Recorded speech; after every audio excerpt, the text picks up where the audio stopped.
comenzamos con los ganadores de la última edición del concurso del año 2020.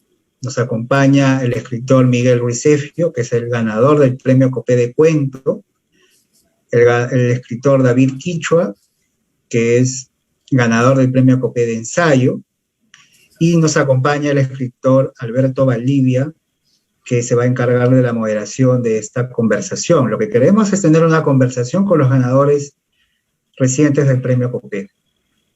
De parte nuestra, le damos las gracias a los que han promovido este encuentro y comentarles también que si bien inicialmente queríamos hacer esta charla un poco cerrada, solo para ustedes, a pedido de algunas personas, también estamos ahorita ampliando y nos están viendo a través de las redes sociales de la empresa, ¿no? A través de Facebook, de nuestra plataforma institucional, para que más público de otras partes también los puedan escuchar y los puedan ver. Antes de darle pase a nuestros invitados, quiero contarles un poco la trayectoria de ellos. Alberto Valdivia Baceli, que va a ser el encargado de la moderación esta mañana, es escritor, investigador cultural y profesor universitario. Tiene un doctorado en filosofía en España y también un posgrado de culturas latinoamericanas e ibéricas en la Universidad de Nueva York. Él actualmente reside en Nueva York y desde allá nos está enlazado. Actualmente trabaja como profesor en el Departamento de Lengua y Literatura en Español y Portugués de la Universidad de Nueva York. Ha publicado numerosos ensayos, poemas y relatos en diversos medios de comunicación especializados del Perú. Parte de su obra ha sido publicada en países como Argentina, España, Chile, Francia, Alemania y Estados Unidos. Ha sido profesor invitado en la Universidad de Miami, en la Universidad Estatal de New Jersey, en entidades de Francia, varias entidades de Francia, Italia, entre otros. Fue nominado al Premio Luces del Grupo El Comercio al mejor libro de poesía en el año 2017. Entre el 2002 y el 2007 dirigió y editó la revista literaria latinoamericana Ajos y Zafiros. Ha publicado 8 libros, entre los más recientes, uno sobre poesía en Nueva York en el año 2017. Y recientemente, en el año 2019, el libro Los virajes del Quipu, pensamiento utópico de construcción de nación y resistencia en el mundo andino, a través del Fondo Editorial de la Universidad Nacional Mayor de San Marcos. También nos acompaña Miguel Ruizefio. Él es natural de Lima, estudió Administración en la Universidad Nacional Mayor de San Marcos y magíster en Escritura Creativa por la misma casa de estudios. Ha sido finalista en varias ocasiones de la Bienal de Cuentos del Premio Copé, ha ganado el concurso de narrativa Ten en cuenta a la Victoria y el premio de cuento José Watanabe Varas, organizado por la Asociación Peruana Japonesa. Es autor de los libros de cuentos La habitación del suicida, Un hombre distinto, Y se le olvida un día nos, y La carne en el asador. Relatos suyos han sido incluidos en las compilaciones Disidentes, muestra de la nueva narrativa peruana, Disidentes 2, El cuento peruano, y Mix literario, Escritores brasileños y peruanos, entre otros. Así en las revistas de literatura Buen Salvaje y Specimens, última narrativa iberoamericana. Y también nos acompaña David Quichua Chaico, él es natural de Ayacucho, es licenciado en Historia por la Universidad Nacional de San Cristóbal de Huamanga y magíster en Historia con mención en Estudios Andinos por la Universidad Católica del Perú. Actualmente es docente en la Facultad de Ciencias Sociales de la Universidad Nacional San Cristóbal de Huamanga. Sus investigaciones abordan el accionar político de las poblaciones indígenas de Ayacucho en la administración virreinal y el siglo XIX del gobierno republicano. Ha publicado libros como La independencia en la región, Huamanga y la Universidad de San Cristóbal 1795-1824, Huamanga, Sociedad, Hacienda e Instituciones 1825-1830, entre otros. Bien, entonces estamos ante personalidades que tienen experiencia en la escritura, en la docencia, que tienen una trayectoria, y nos alegra y agradecemos desde ya la participación en esta actividad para los universitarios y estudiantes de la Universidad Nacional de la Amazonía Peruana. Bien, voy a dar pase entonces ahora a Alberto, que se va a encargar de la moderación con los ganadores del Premio COPEI 2020. Gracias.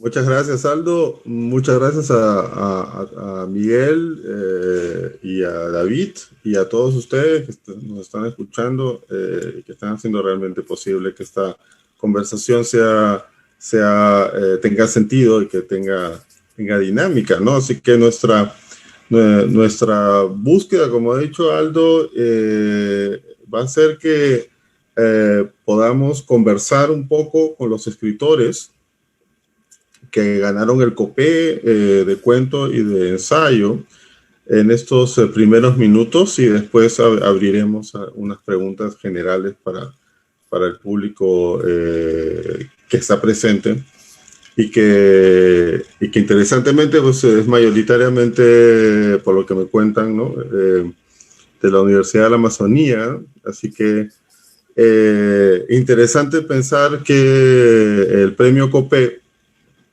ha tenido enorme presencia, ¿no? en la Universidad de la Amazonía, ¿no? A través de escritores del grupo Urcututu, ¿no? Como Carlos Reyes Ramírez y Ana Varela, ¿no? Que ganan el premio COPEI en los años 90 de poesía, ¿no? Con Lo que no veo en visiones, ¿no? Ana Varela, y Mirada de búho, ¿no? De Carlos Reyes Ramírez. Así que, digamos, la Amazonía tiene una enorme representación en este premio tan importante que, como bien dijo Aldo, pues ha comenzado a finales del siglo pasado, a finales de la década del 79, y que tienen pues autores fundamentales, ¿no? Como ganadores, como Julio Ortega, Washington Delgado fue el primero que gana cuento, ¿no? Y luego pues Jorge Eslava, ¿no? Que gana con Ítaca, ¿no? La primera Bienal de Poesía, cuando solamente era cuento y poesía, después novela y ensayo más adelante. Así que estamos hablando de un premio que en algún momento fue el más importante del Perú, reemplazando al Premio Nacional, realmente simbólicamente, ¿no? Ahora tenemos otra vez el Premio Nacional, pero durante todo el tiempo que no tuvimos ese premio, pues era el premio, el único premio que teníamos realmente de importancia nacional mayúscula, ¿no? Ahora sigue siendo el premio más importante que tenemos como concurso, ¿no? Así que es para mí un honor conversar con los últimos ganadores de cuento y de ensayo. Yo quería primero comenzar con una pregunta un poco más general que probablemente suele interesarle a los lectores, a veces más que a los propios escritores, el pensarla, ¿no? Y quisiera primero hacerle simplemente la pregunta, de repente primero a Miguel, luego a David, la misma, ¿no? Sobre qué relación tienen ustedes al escribir con dos géneros completamente diferentes, ¿no? Porque David estamos hablando de ensayo y con Miguel estamos hablando de cuento. ¿Qué relación tienen ustedes con el público, ¿no? O sea, ¿qué tipo de intervención sienten que están haciendo con lo social cuando escriben sus textos, ¿no? O sea, piensan en el lector, piensan en cómo sus textos van a replantear un imaginario diferente en el espacio en el que van a ser publicados. Estábamos hablando al principio de la ansiedad que teníamos porque salga impreso en papel, por ejemplo, ¿no? Los textos de ustedes. Entonces, ¿cuál es la relación que ustedes tienen con el lector? Creo que sería interesante que los asistentes puedan escuchar cuál es ese vínculo, ¿no? ¿Sienten alguna modificación, el lector los llama, los atrae, tienen algún lector ideal, a algún lector se dirigen específicamente. Pienso de repente si Miguel primero, David después, o como gusten. Ya, bueno, a ver, voy a empezar. Muchas gracias por la invitación, antes que nada al Centro Cultural Petroperú. Gracias, Alberto, por la moderación. Gracias a los asistentes. Un gusto de compartir esta conversación con David. Creo que mi relación con el lector la puedo sentir bastante inmediata, en el sentido de que mayormente escribo cuentos de corte realista, y que desde ya creo que en su mayoría extraigo las anécdotas de casos reales, sean cercanos o propios, mayormente cercanos por lo menos. Por ejemplo, en el caso del cuento del Copé, que ha sido premiado, parte de un hecho real, un suceso que ocurre en Estados Unidos. Entonces, creo que cuando mi relación con el lector puede resumirse en que busco escribir una historia que este lector imaginario, ¿no? Que vendría a ser mi público objetivo, se reconozca fácilmente en la anécdota, la recuerde quizá, o la reconozca por lo menos, o que al sentirla tan próxima se interese y lo mueva, ¿no? No digo con esto que de repente un cuento de corte fantástico no pueda cumplir este objetivo, pero en la literatura realista es más inmediato, ¿no? Hay un filtro menos por el que pasar. En lo fantástico hay un nivel simbólico que lo realista obvia, ¿no? En todo caso, el lector puede sentirse más fácilmente inmerso en la anécdota que se cuenta, o quizá la reconoce, ¿no? Puede ser que en algún momento me haya basado yo en un suceso de mucho, que haya sido muy comentado. Entonces, por ahí va, creo. Me interesa mucho que el lector se identifique con lo que estoy tratando de transmitir de la manera más inmediata posible. Perfecto. ¿Y tú qué piensas, David? Gracias. Agradecer a Petroperú y a los organizadores, porque creo que es un momento crucial, ¿no?, para hablar sobre las letras y también la producción académica, ¿no?, y sobre la relación, el vínculo con los lectores. Debo aclarar que yo no vengo propiamente del campo de la literatura, todo eso. Yo soy historiador. Vengo trabajando lo que es más sobre las poblaciones indígenas. En este caso, el accionar político.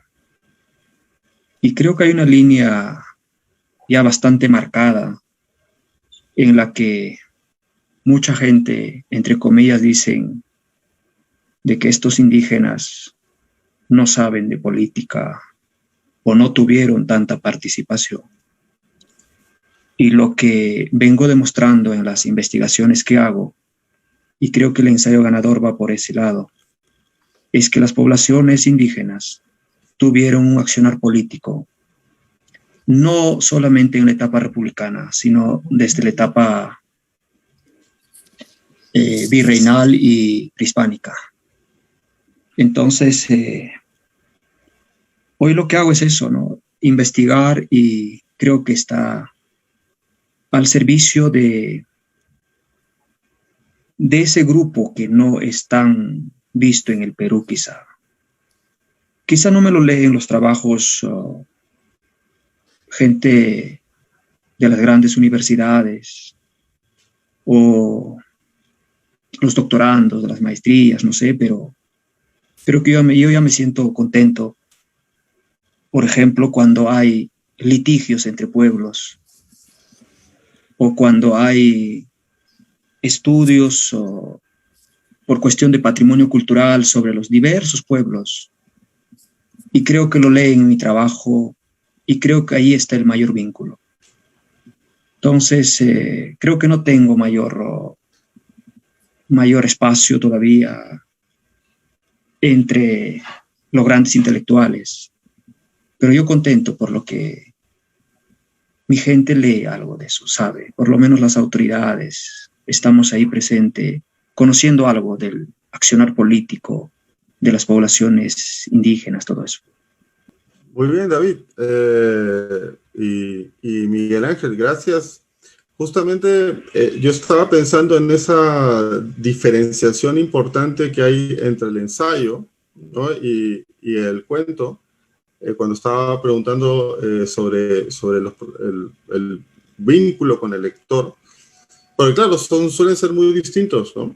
Y el espacio académico del que vienen muchos autores de ensayo es mucho mayor, más digamos, académicamente, como el caso de historia para el caso de David, ¿no?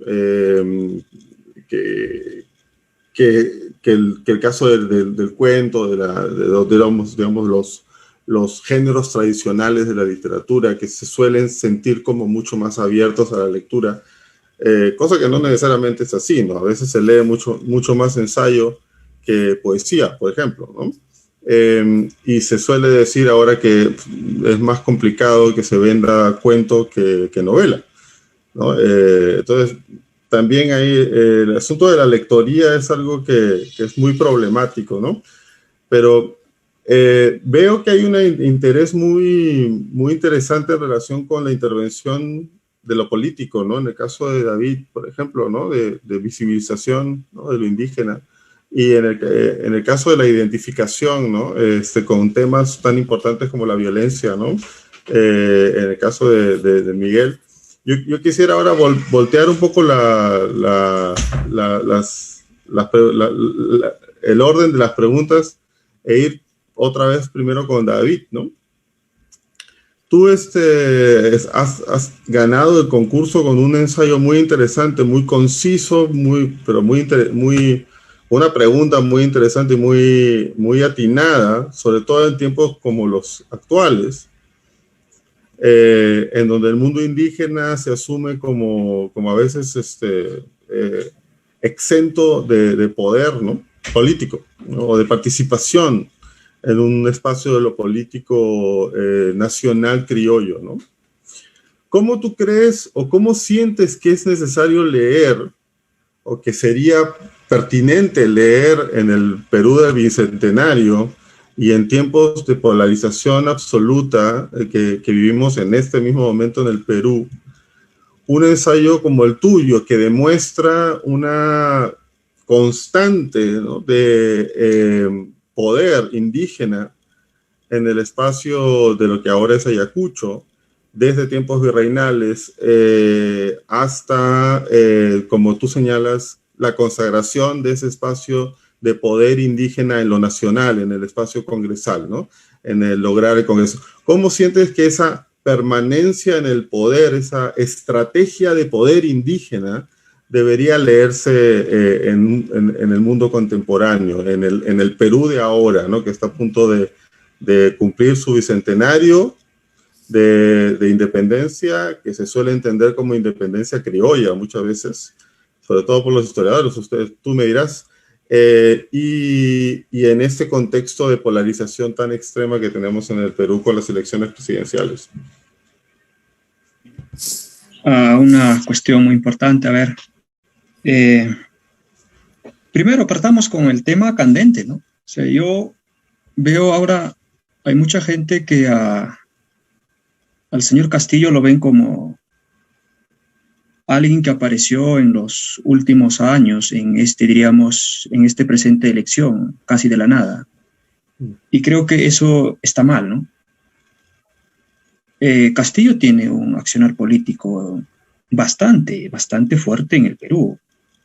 Fue parte del gobierno de Toledo, fue parte de esa movilización de maestros O sea, hay un accionar político previo y las alianzas que fue desarrollando, ¿no? O sea, puede ser polémico con qué grupos, todo, pero ahí está este accionar constante en la política. Y creo que eso no es de ahora. En el trabajo que yo desarrollé se muestra claramente eso, de que hay toda esta capacidad de las poblaciones indígenas en estar vigente, estar constante en la política, de diversas maneras. Y creo que el que ha leído el texto del ensayo, la pregunta era eso, ¿no? Siempre en los colegios, en las universidades, se ha dicho de que los curacas fueron autoridades importantes en la época inca y en el virreinato. Pero en 1826 el cargo se acaba, ¿no? Se anula este cargo de caciques. Y pensábamos, ¿no?, de que allí terminó todo. Pues bien, el cargo acabó, pero lo que no sabíamos era qué pasó con las familias. Cuando se anula ese cargo, ¿qué pasa con estas familias? Y ahí lo que se observa es que en el trabajo lo que demuestro es cómo tuvieron la capacidad de reinsertarse a la vida republicana y no perdieron, ¿no?, su papel político.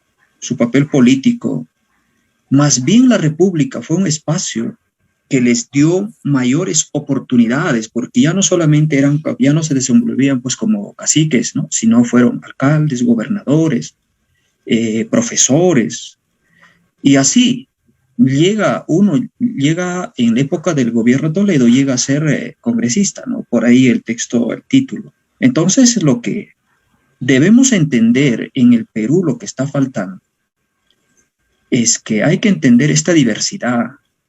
Hay una diversidad política, diversos sectores que siempre han estado presentes.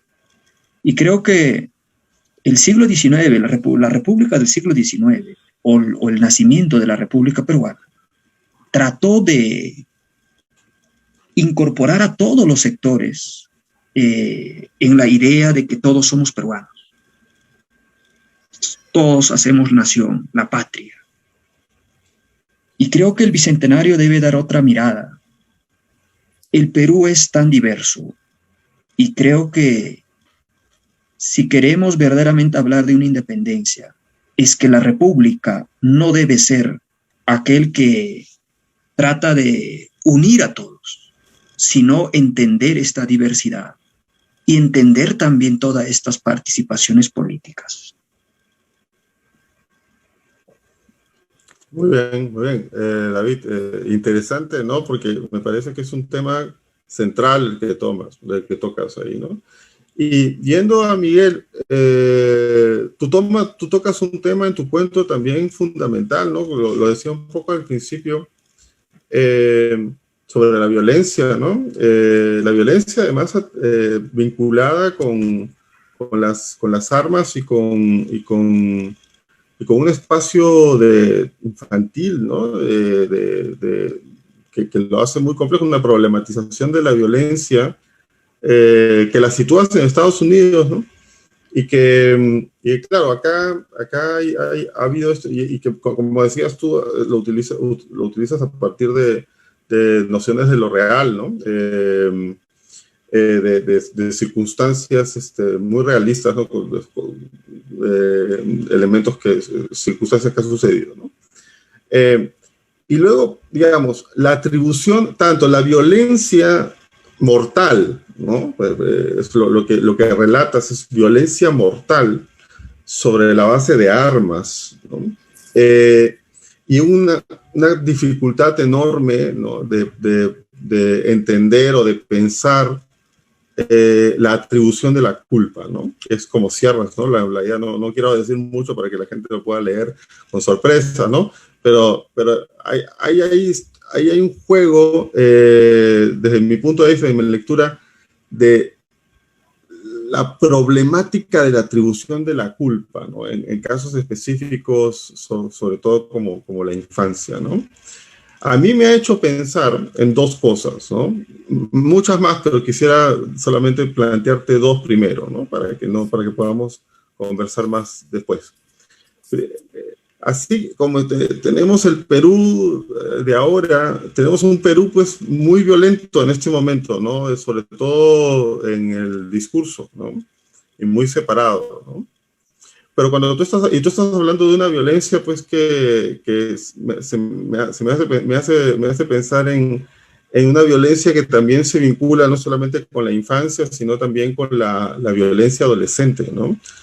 La violencia de niños abandonados, ¿no? De violencia social vinculada con niños y con adolescentes que terminan muy fácilmente siendo criminales y con un acceso a las armas, ¿no?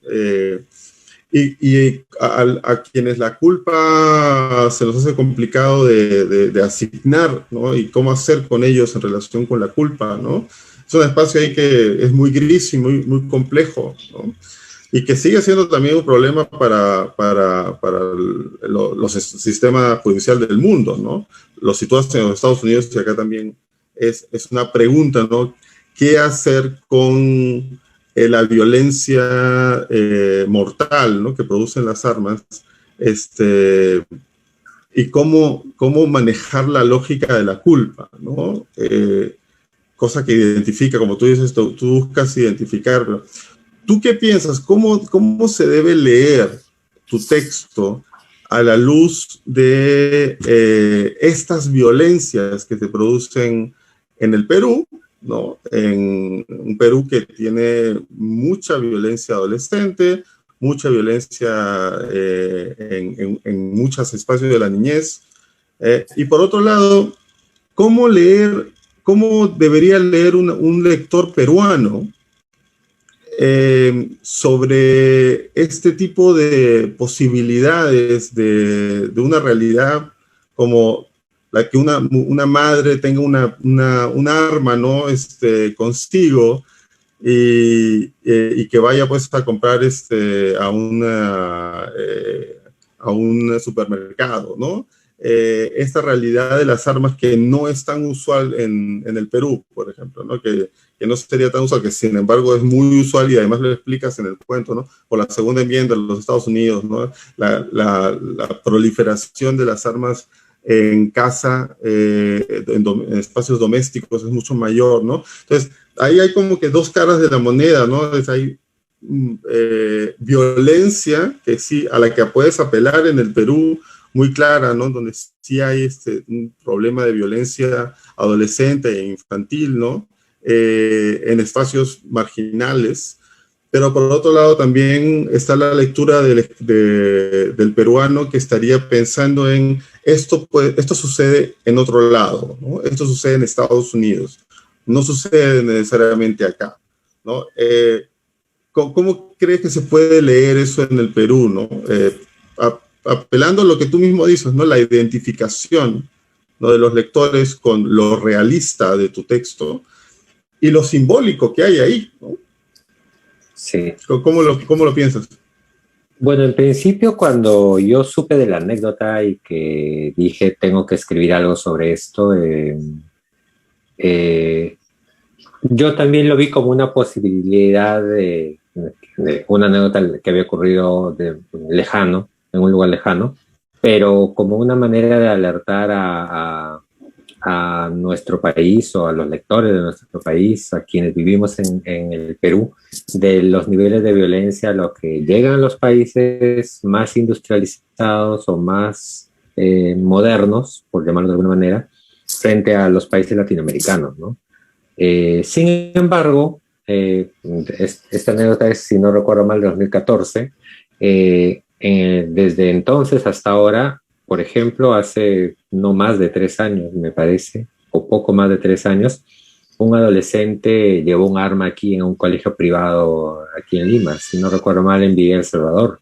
Hubo todo un escándalo por cómo así el adolescente había llevado oculta el arma al colegio, hubo toda una evacuación y bueno, no pasó creo a más.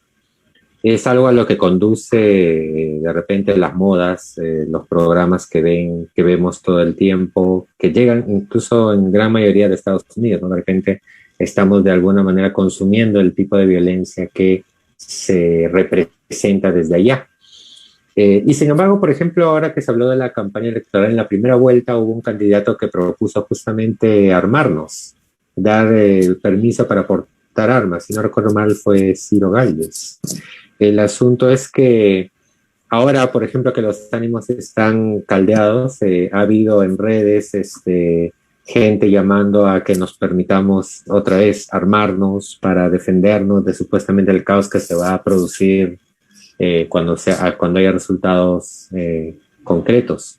Pero yo creo que si en algún momento tuve la esperanza de dar una señal de alerta de lo que sucede en otros países y que puede suceder acá, creo que cada vez está más cerca la posibilidad de que ocurra, porque llegan estas propuestas de índole violentista o populista y que cada vez encuentran repercusión en los representantes, ¿no?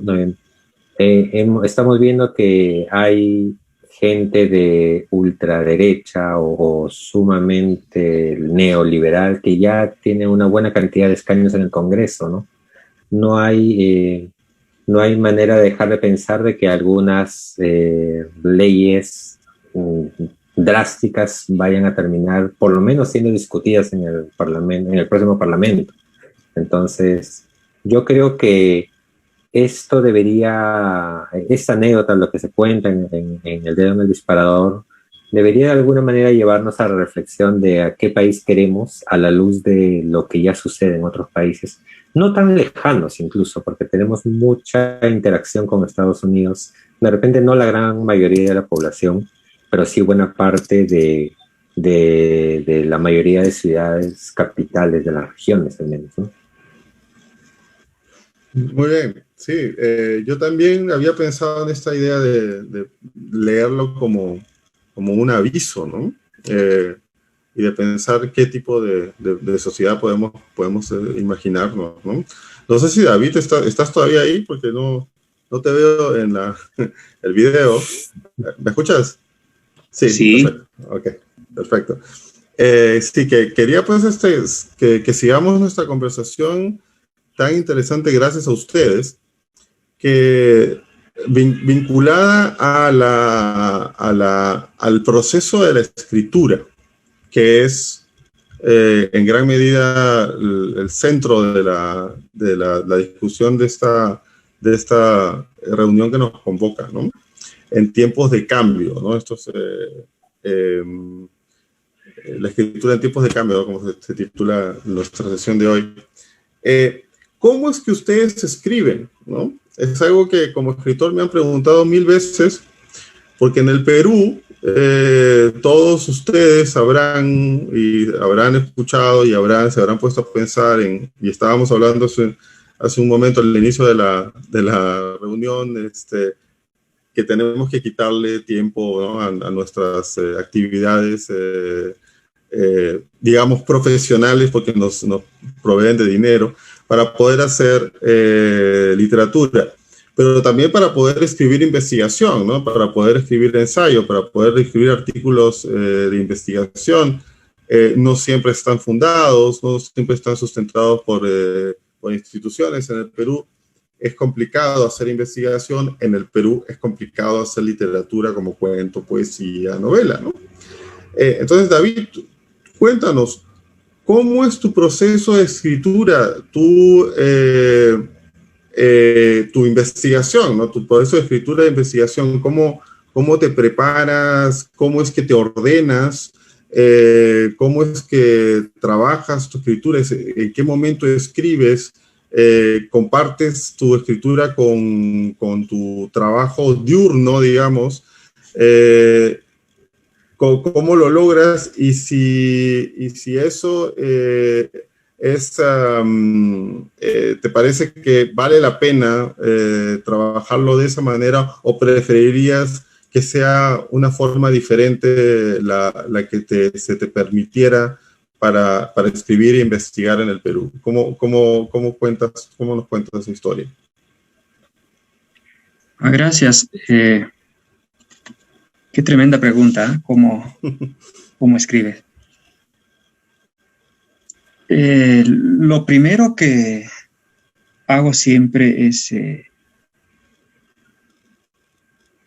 estar en los espacios donde me nutro del conocimiento. Yo la mayor parte lo he pasado en la provincia y no tuve acceso, creo que hasta ahora, a las grandes bibliotecas. Ahí está mi problema, quizá. Y para escribir todo, para una preparación previa, creo que hay que inventarnos, ¿no? En las provincias. Y algo que me ha funcionado es estar en los archivos. Son años que estoy ya en los archivos y que Huamanga ese privilegio tiene, ¿no? Hay como 4 archivos importantes. Y cuando estaba en la maestría en Lima, igual, alguien por ahí me dijo de que, por ejemplo, una anécdota, ¿no? Había escrito Huamanga a través de las crónicas. Y alguien me dijo de que tú eres historiador. Estas crónicas ya lo hemos leído todos.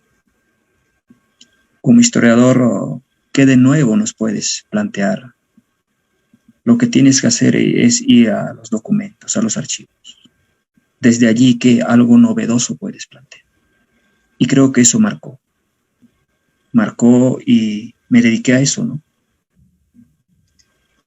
Y una vez aquí ya nutrida a partir de esta revisión amplia de documentos, ahí es donde recién trazo las líneas, ¿no? ¿Qué temas se puede investigar? ¿Qué puntos falta?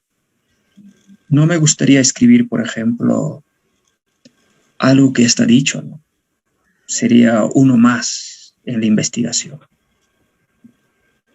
Y la ventaja de estar ahí en el archivo es, pues, encontrar todo esto, las novedades.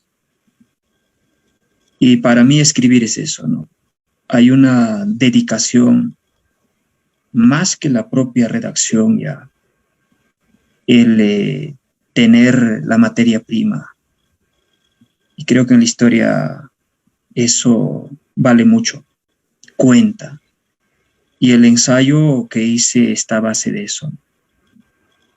Creo que el quien prologó lo entendió muy bien, dice de que en este trabajo no encontrarás del indigenismo ni las grandes ideas marxistas de la lucha que emprendieron las familias. No hay eso, porque está hecho a base de otra fuente. A pesar que solo es un ensayo, mi trabajo no tiene un soporte solamente bibliográfico, tiene un soporte documental. Entonces, para mí eso creo que es de la manera como hago, ¿no? O sea, nutrirme de esta materia prima y luego ya empezar a procesar al trabajo, y que felizmente tengo, pues, no diría siempre el privilegio de haber vivido con las becas, y eso me ha facilitado escribir. No, yo estoy completamente agradecido por el Estado peruano, porque yo he estudiado en un colegio estatal, universidad estatal, y que también ahora el doctorado es financiado por la Red Peruana de Universidades, que es parte de la Universidad de Huamanga. Y lo único que hago es eso, ¿no? Escribir y contribuir, pues, ¿no? Por lo que hacen por mí. Excelente, David, que gracias por tu respuesta, y es fantástico saber de que está funcionando un sistema académico basado en el Estado, ¿no? Que es algo que necesitamos, y que necesitamos que se amplíe lo máximo posible y que siga llegando, ¿no? Porque necesitamos investigaciones, investigadores como tú y como tus investigaciones, ¿no? Miguel, te paso la pelota a ti. ¿Cuál es entonces ahora tu proceso de escritura? Me contabas que eres administrador, ¿no? Y que trabajas como editor, ¿no? Así que cuéntanos un poco, en tu caso creo que no ha habido becas para cuento, ahí creo que nos falta todavía en el Perú, ¿no? Tener un poco más de becas para la poesía, el cuento, la novela. Entonces, cuéntanos, ¿cuál es tu formato, tu estructura de escritura? ¿Cómo combinas eso con tu trabajo como editor? Que no está tan alejado, ¿no? Afortunadamente, de la escritura, ¿no? Pero, digamos, específicamente lo que implica escribir y crear un cuento, sí hay una distancia, ¿no? Del proceso, ¿no? De publicación frente al proceso de la creación, ¿no? Y cómo es que se producen estas ideas que se te vienen para poder construir esta narrativa realista que dices que te parece tan importante y tan interesante, como un escritor que tiene pues muchos libros ya publicados, ¿no? Cuéntanos un poco de eso. Bueno, Estás en audio, sí. Sí, ahora sí. Bueno, en principio soy un escritor de procesos bastante largos. Esto se debe en parte a que, como has mencionado bien, no me dedico solamente a escribir, ¿no? Normalmente me dedico a la edición. Por esta misma ocupación de la edición tengo que leer bastante, continuamente, sea los trabajos que recibo para editar o lecturas relacionadas, ¿no? Entonces, las ideas, como también mencionaba, normalmente porque hace mucho tiempo he escrito historias de corte fantástico, hace mucho ya, pero normalmente son historias reales, sean cercanas o en todo caso noticias, que luego voy dándole vueltas y desarrollando de manera que sean más literarias y no solamente crónicas. Y como decía al inicio, son procesos largos, parte porque corrijo mucho, me gusta quedar lo más conforme posible con la idea que tengo, la idea preliminar que tengo de cómo debería el lector recibir la historia. Entonces, en ese proceso, eso me lleva a corregir mucho, en algunos casos a cambiar varias cosas, incluso puntos de vista desde que al inicio había podido plantear. Y en el caso, por ejemplo, del cuento ganador, cambié el narrador de primera persona a tercera, y el formato a crónica periodística, porque no me convencía. Suelo escribir borradores y dejarlos reposar por un buen tiempo, como para que al recuperarlos sentirme yo un lector ajeno y ya no estar tan comprometido con el borrador inicial. Y ahí es donde puedo identificar errores y donde puedo hacer cambios totales incluso. No me pongo plazos en cuanto a la corrección y por lo tanto tampoco me pongo plazos en cuanto a terminar los textos, ¿no? Generalmente suelo tener que la mayor parte del tiempo textos en proceso, no necesariamente terminados, pero sí en proceso. Entonces, como mi escritura es larga, como menciono, entonces puedo retomar un proceso de hace un año, luego el de 6 meses y así, para no apurarme a mí mismo con acabarlo o para no cerrarlo de manera intempestiva o porque me rindo, ¿no? En eso creo que soy bastante exigente conmigo mismo, ¿no? O en todo caso dudo mucho sobre una versión final con respecto a lo que yo quiero como versión final en todo caso. Y bueno, esto depende mucho, por ejemplo, también del tipo de anécdota que estoy escribiendo, ¿no? En algún momento escribí un cuento basado en la batalla de Miraflores, por ejemplo, y eso me llevó a muchas lecturas relacionadas para poder ambientarla adecuadamente. En el caso de el cuento del Copé también me llevó a leer no solo la anécdota inicial, que es la que me había llamado la atención, en la que yo había registrado y seguido, porque leí varias noticias luego que seguían el caso sobre sus consecuencias, pero me llevó a otras lecturas relacionadas, ¿no? Como el uso de armas, como la manera como se entrena para disparar. Me llevó a redes donde pude encontrar videos que se cuelgan. Parece un poco inverosímil, pero cuelga la gente tutoriales de cómo usar un arma. Y me llevó a toda esta investigación sobre la segunda enmienda que mencionaste para poder darle... Porque el formato que yo había elegido ya era una crónica, y por lo tanto tenía que manejar ese código, tenía que proporcionar al lector de crónica, porque ese era en la concepción del cuento, era un lector de literatura, pero a la vez había un lector de crónica a quien también tenía que convencer. Entonces, tenía que documentarme mucho más sobre el manejo de la crónica, por ejemplo, sus códigos, y luego la información que tiene que proveer necesariamente este tipo de texto periodístico, y que yo tenía que o llenar con todo lo que había venido investigando o suplir con la imaginación, ¿no? Porque finalmente este es un producto literario y no periodístico. Creo que este cuento es donde probablemente haya puesto más a prueba mi propia disciplina para escribir, ¿no? Como creo que estoy tratando de mencionar, suelo ser muy disciplinado y autoexigente con lo que escribo, y eso me lleva a prolongar todo lo que me es posible el tiempo de escritura de mis trabajos. Muy bien, bueno, y se nota, ¿no? Porque tenemos un producto tan interesante, ¿no? Tan bueno y ganador, además del Cope de Oro. Aldo, ya es bueno, para mí la 1, para ustedes las 12. ¿Comenzamos con las preguntas de 15 minutos del público o todavía tenemos un tiempo más? ¿Cómo hacemos? Yo creo que una pregunta más, Alberto, para cada uno. Y de ahí, si hubiera preguntas, sí. Ya, perfecto. Entonces, yo tengo muchas preguntas para ustedes, así que de todas maneras se me van a quedar muchos en el tintero. Pasemos pues a David y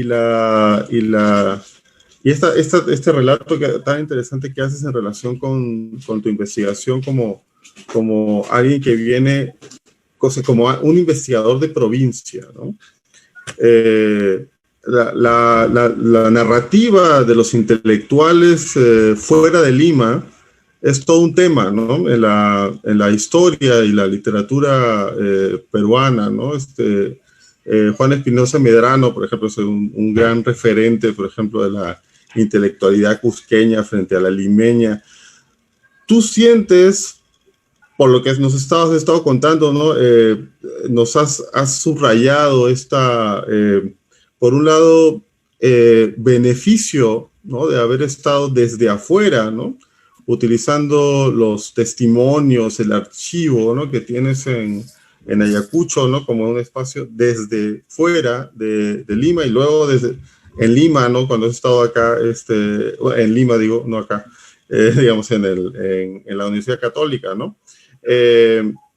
¿Cómo tú ves de alguna manera que hay una mirada diferente del investigador fuera de Lima, que es un centro de poder, ¿no? Hay que recordar eso, ¿no? Hay que visibilizarlo también, para poder entender, para hacer investigación y entender el Perú de una manera, no sé si mejor, pero diferente? ¿O te parece que el investigador que está fuera de este centro de poder limeño también de alguna manera a veces se ve influido negativamente, quizá, por algunas formas de investigar o algunos sesgos que se tienen desde la capital?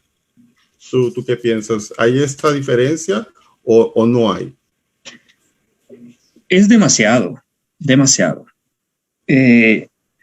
Generalmente se ha escrito mucho historia desde la visión centralista. O sea, tratamos de generalizar al Perú desde Lima. Y creo que eso ya se ha trabajado bastante. La ventaja de hacer historia desde mi posición, estando en la provincia, creo que va en la línea contraria. Lo que yo trato de entender es al Perú desde una región, desde un valle, desde un espacio micro. Y creo que el ensayo representa eso, ¿no? Cómo expresar esta participación política de las familias desde un sitio tan alejado, ¿no? Como Bichongo.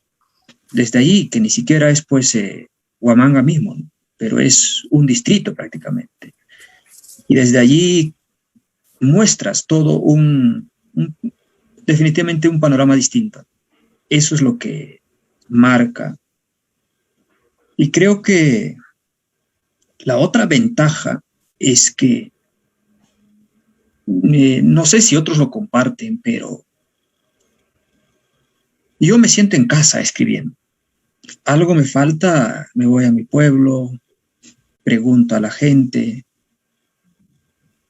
Por ejemplo, hay muchos investigadores que dicen, ¿no?, de que cuando uno consulta, por ejemplo, quiere hacer encuesta, más que encuesta, no más que hablar, entrevistas sobre tema, por ejemplo, de la violencia política, dicen que la gente generalmente no tiene miedo a informarte, miedo a hablar esos temas.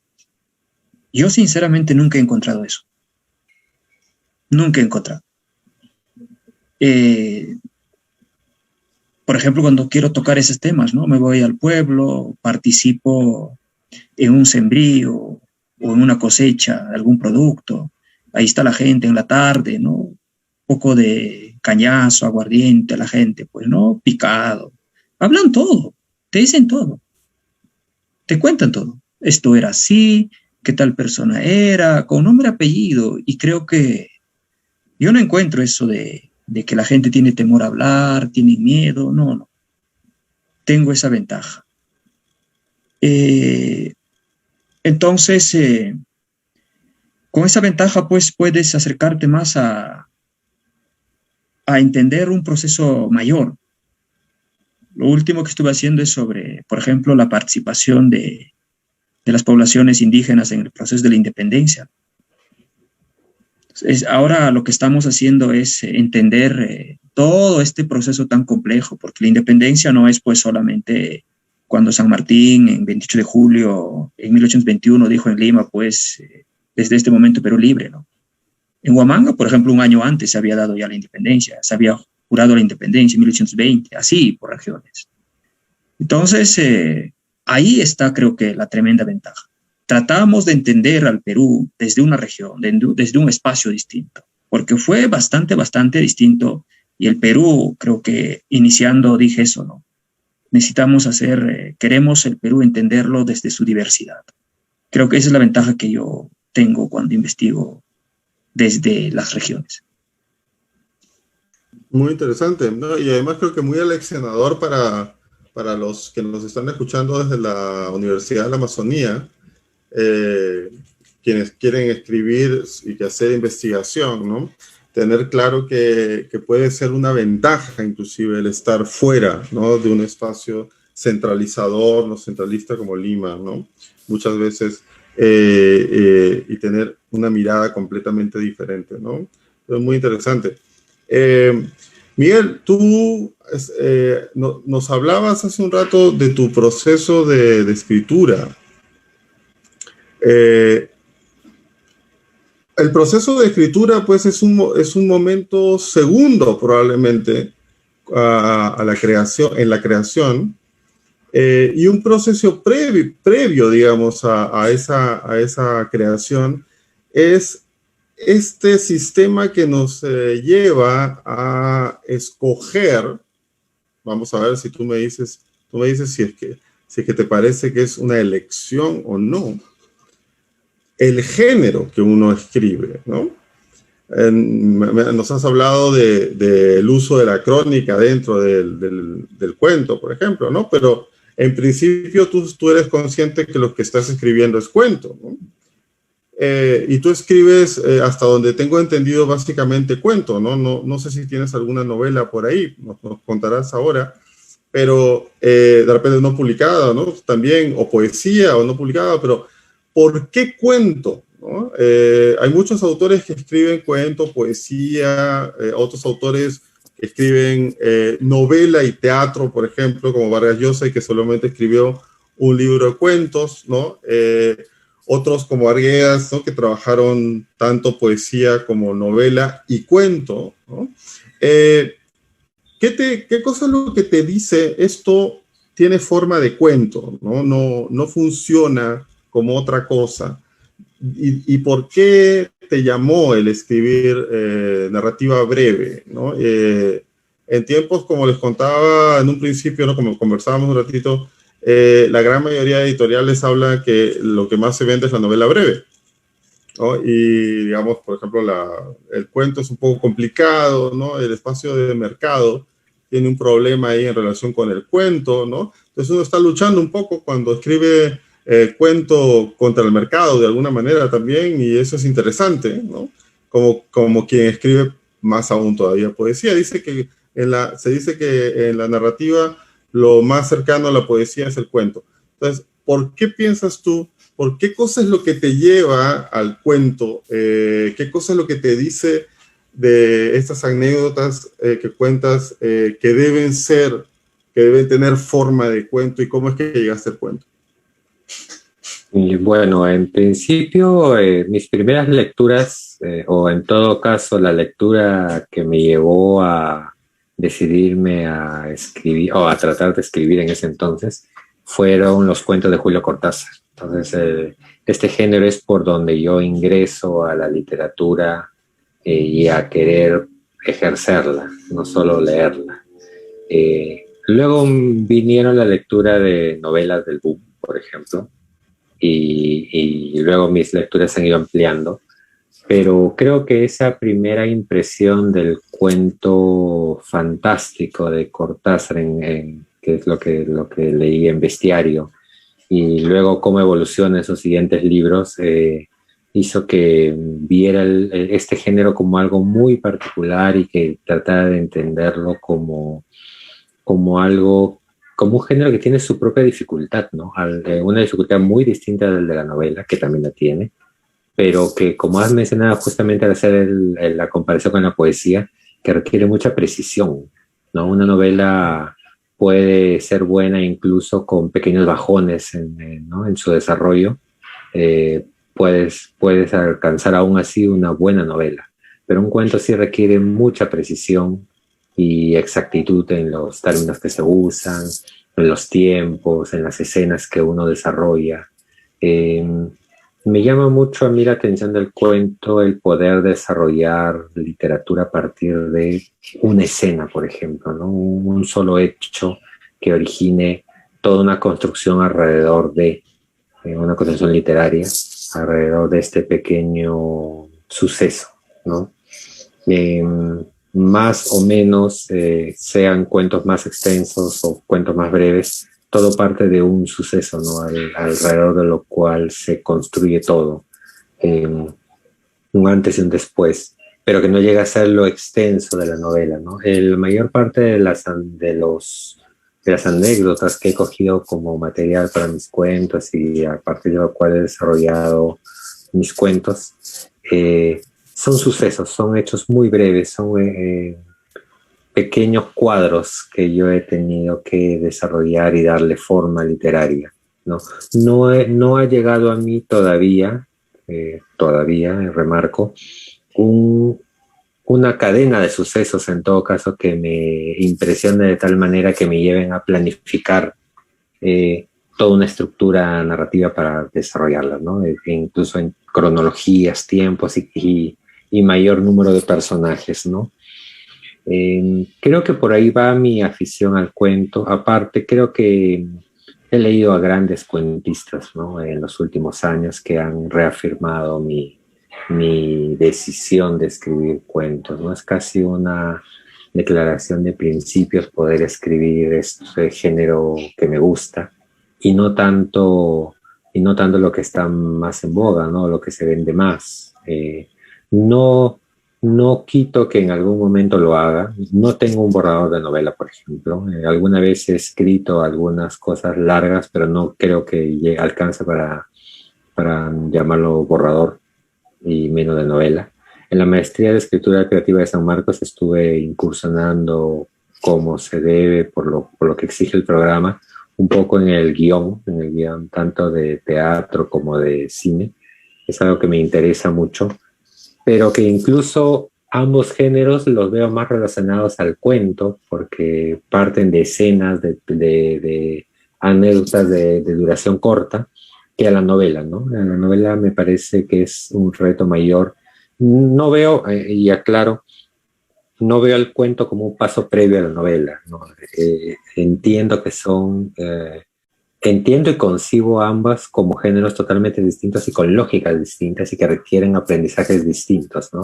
Si en algún momento el recorrido me ha llevado a escribir, a publicar 4 libros de cuentos e incluso a este premio Copé, tengo muy claro que para escribir una novela voy a empezar de cero y que es un aprendizaje distinto con otra lógica, que probablemente tengo que borrar muchas de las cosas que llevo aprendidas del cuento para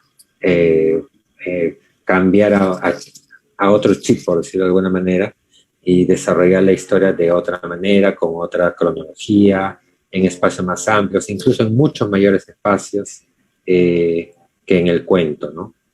Y finalmente hay un tema práctico, ¿no? Que lo que mencionaba acerca de que no puedo dedicarme totalmente a la escritura, robarle tiempo al otro trabajo me permite con mayor comodidad escribir cuentos que desarrollar una novela en la que probablemente terminaría siendo caótica si no le dedico un tiempo constante que probablemente no pueda darle, ¿no? A un proyecto de novela. Muy bien, muy bien. Por lo visto tenemos pues de forma muy, muy diferente y por razones diferentes 2 escritores de resistencia, ¿no? Porque el cuento también es una forma de resistencia al mercado, como hemos visto, y bueno, hay una forma de resistencia. También una forma de resistencia siempre al mercado, el escribir ficción, ¿no?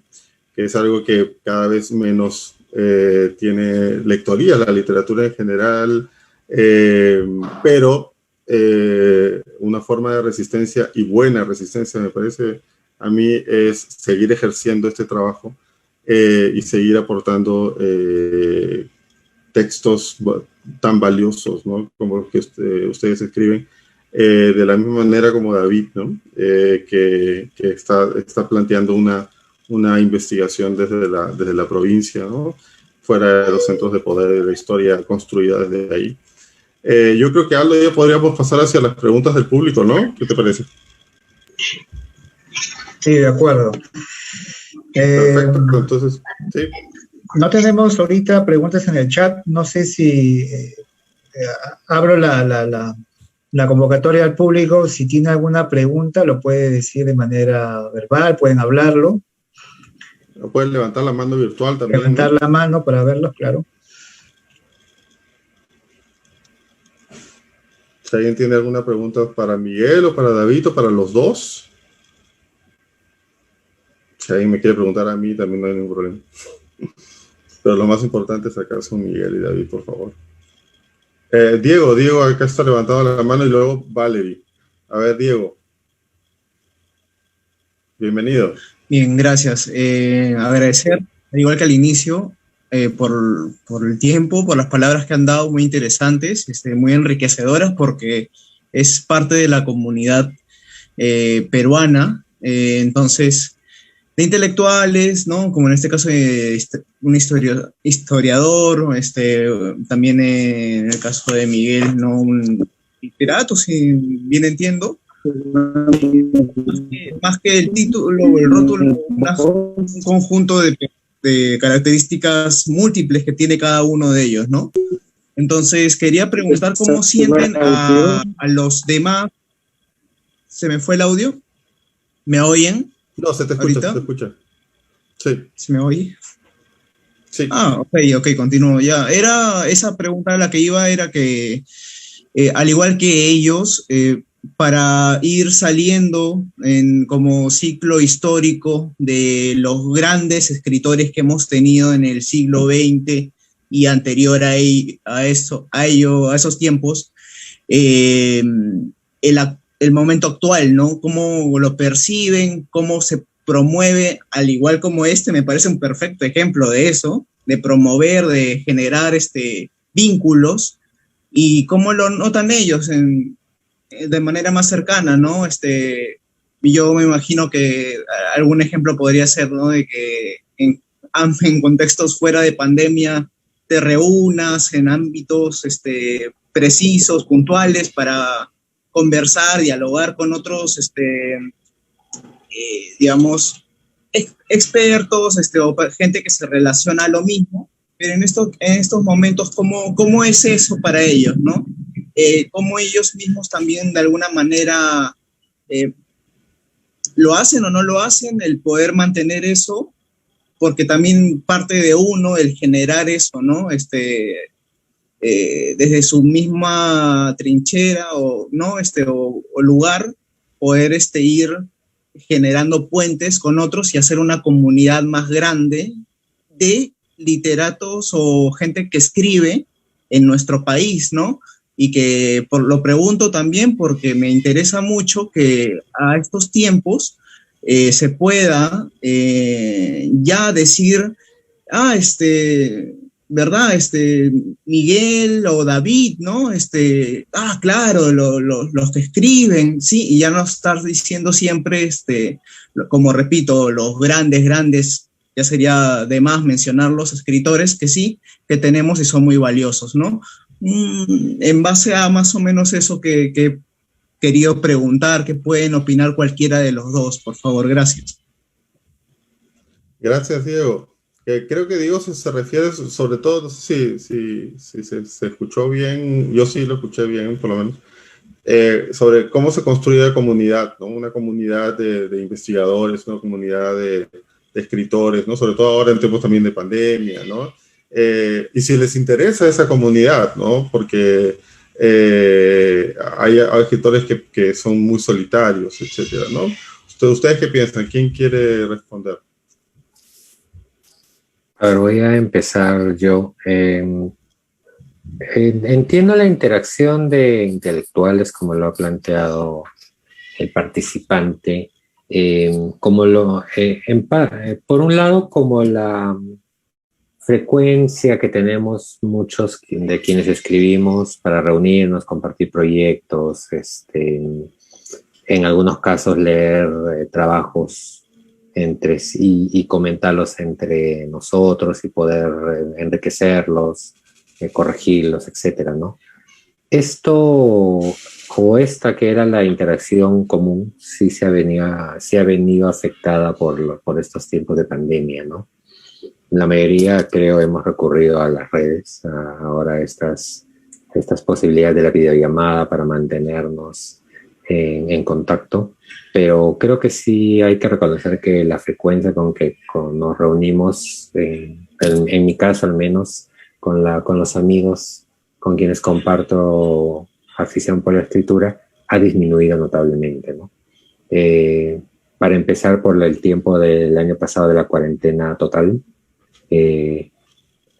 ahí fue mucho más marcado, y ahora ya creo que a pesar de todo hay mayores posibilidades de vernos, pero por los cuidados que todavía tenemos que tener, esto está muy limitado todavía, ¿no? Lo positivo dentro de lo negativo, creo que es que todos quienes escribimos hemos podido dedicar más tiempo a leer, a concentrarnos en proyectos que de repente estaban en el cajón para terminar de darles forma. Hemos tenido más tiempo para dedicarnos a otras actividades que finalmente están relacionadas, ¿no? Porque yo creo que leer todo, incluso, no sé, un libro de geografía o justamente de historia, ya que tenemos aquí a David presente, sirve también para enriquecer el trabajo del escritor, ¿no? puede ayudar a generar anécdotas que luego se van a convertir en libros, pueden ayudar a ambientar los textos y pueden ayudar en todo caso, a cambiar, a cambiar la visión que uno tenía del proyecto al inicio, ¿no? Esto de alguna manera suple, de alguna manera, las reuniones presenciales que podíamos tener antes, ¿no? Igual podemos hacer circular escritos para estos casos que mencionaba de lectura, comentarios y corrección que hacemos entre nosotros.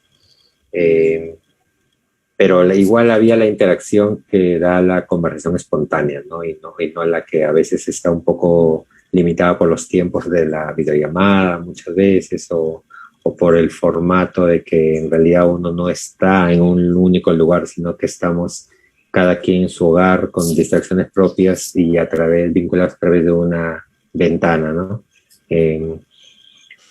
Por otro lado, sí soy, en mi caso al menos, soy poco aficionado a reunirme con escritores por motivos de institucionalización, ¿no? De movimientos literarios. A eso sí no soy muy afín, en eso sí soy mucho más solitario. Si bien puedo estar de acuerdo con muchas de las cosas que pueda decir uno u otro movimiento llamado así o autollamado así, no soy muy afín a esto, ¿no? Y en realidad prefiero no ser muy afín a esto. Creo que estos movimientos muchas veces no se concentran solo en lo literario, sino pasan a otros aspectos de la vida del ciudadano que me parecen válidos, pero que no es en lo que yo quisiera concentrar en su mayoría mis esfuerzos, ¿no? Muy bien, gracias Miguel. Sí, realmente has señalado algo interesante, ¿no? Porque curiosamente la mayor cantidad de movimientos literarios, ¿no? Y de grupos intelectuales literarios, como los proponía Diego, han sido poéticos en el Perú, ¿no? Tradicionalmente, no más que narrativos, ¿no? El grupo de narración, por supuesto, es un grupo paradigmático, ¿no? En los años 50 y 60, el boom latinoamericano. Pero en el Perú, los grandes movimientos, hay un pequeño movimiento ahora, no tiene nombre, ¿no? Porque muy fuerte de literatura fantástica, ¿no? Pero no hay, digamos, grupos tan claros con nombres y con manifiestos, etcétera, ¿no? Que se han estado creando más en la poesía, ¿no? ¿Tú qué dices, David? ¿Te interesa pertenecer a un grupo de investigadores, de ensayistas? ¿Te parece que el contacto con ellos ayuda o eres un investigador más solitario? Voy por ese segundo. Soy bastante alejado. No he tenido buenos profesores, sinceramente, pero siempre he estado un poco aislado. Ahora, ¿qué es lo que más prefiero y que me ha funcionado? Es dialogar a través de las investigaciones con esos autores grandes. Eso es lo que intenté hacer y me ha funcionado bastante.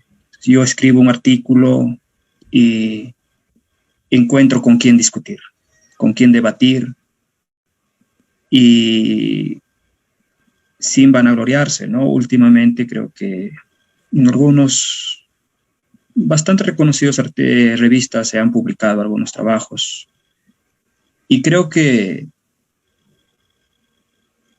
más que tener una buena amistad, para mí, a los buenos investigadores, creo que hay que abrirle un buen debate también. Es lo que yo siempre intento. Y va bien. Ahora, de decir que estamos en el camino de ser grandes o reconocidos, trascendentales, investigadores, en mi caso, no, nunca lo he creído así, porque siendo sincero, en Huamanga había hecho algunos trabajos, pero en tu pueblo a veces nadie te reconoce, te soy sincero eso. Siempre me dijeron, incluso yo una vez me metí a un debate de historia cuchana que conozco bastante, y lo único que me dijeron era: tú no eres historiador trascendido ni reconocido. En otras palabras me dijeron, pues, ¿con qué derecho hablas? Pero creo que son esas expresiones las que hace que trabaje más. Uno trabaja más. En eso sí, hay un arduo esfuerzo, dobleo tanto esfuerzo para demostrarlo, pues, ¿no? De que sí podemos hacer. Es posible. Creo que hay jóvenes que me estén escuchando. Hay que aprender a investigar, hay que hacer trabajos desde nuestra circunstancia, desde nuestro espacio, desde la poca comodidad que quizá tenemos. Entonces, eso es lo que he hecho, ¿no? Ese tipo de ataques creo que para mí fue también una motivación más a seguir. Eso importante, y creo que más que hablar son etapas de hacer, ¿no? Hay que hacer, y si dedicamos a este mundo, hay que escribir bien, pues hay que esforzarnos. Yo admiro a muchos investigadores, yo admiro, por ejemplo, a los literatos. Van más allá, ¿no? Qué capacidad de crear, eso sí. Entonces,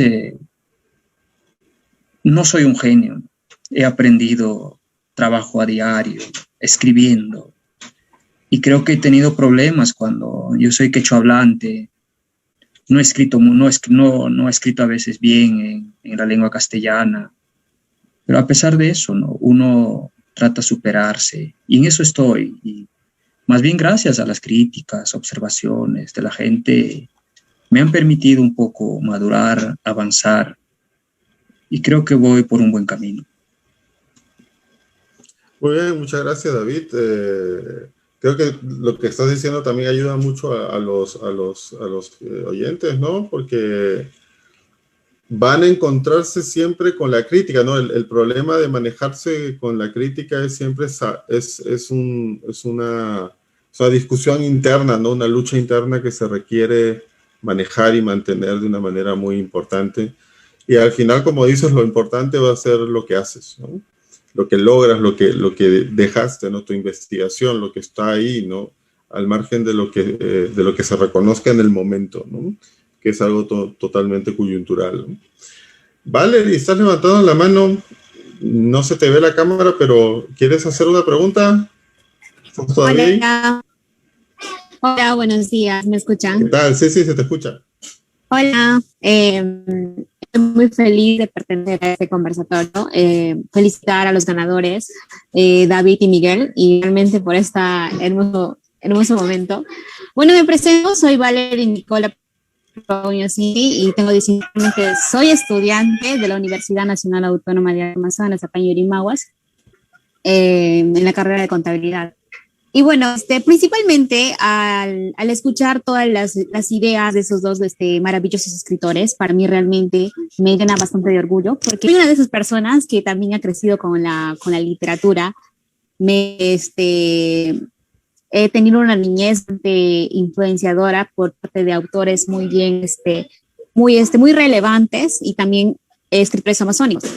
Entonces, por ejemplo, yo también escribo, y realmente siempre suelo dejar mis historias en borradores por ese temor a publicarlos, ¿no?